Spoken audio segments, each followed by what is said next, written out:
আর হকের পক্ষে নওশাদের মতো যদি 100 বার আব্বাস জেলে যায়, আব্বাস তো গর্ব করবে। কে? আমি তোকে মাঝে মাঝে বলি, তুই আমার থেকে এখন 1 রাউন্ড উপরে আছিস। আমি যতক্ষণ না একবার যেতে পারছিস, তোকে টপকাতে পারছি না। তুই এখন 1 রাউন্ড উপরে আছিস। কেন? তুই ইউসুফ নবীর সুন্নতটা পালন করলি। এই ইউসুফ নবী জেলে গেছিল জানেন, দোষ করে না নির্দোষে। তাহলে আমাদের ছোট ভাই ও দোষ করে গেছে নাকি? কারো চাকরির পয়সা ছেড়েছে, কারো আল কেটেছে, কারো পকেট কেটেছে, কারো দুর্নীতি করেছে না। ওর কর্মীদের হয়ে ঢাল হয়ে দাঁড়িয়েছে। মারছো কেন? তুলে নিয়েছে।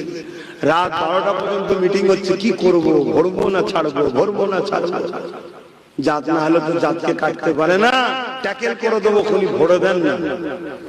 শুনছেন তো নাকি? ট্যাকেল করে দেবো, ভরে দেন। ভরতে গিয়ে কি বাঁশ হয়েছে হাড়ে হাড়ে বুঝতে পারছি। ও এই জায়গায় পৌঁছাতে গেলে ওকে মনে এখনো 15-20 বছর সময় লাগছে, যে জায়গায় ওকে অল্প দিনে আল্লাহ পৌঁছে দিয়েছে। ঠিক তো নাকি? কখন কিভাবে কি হয় আল্লাহ ভালো জানে।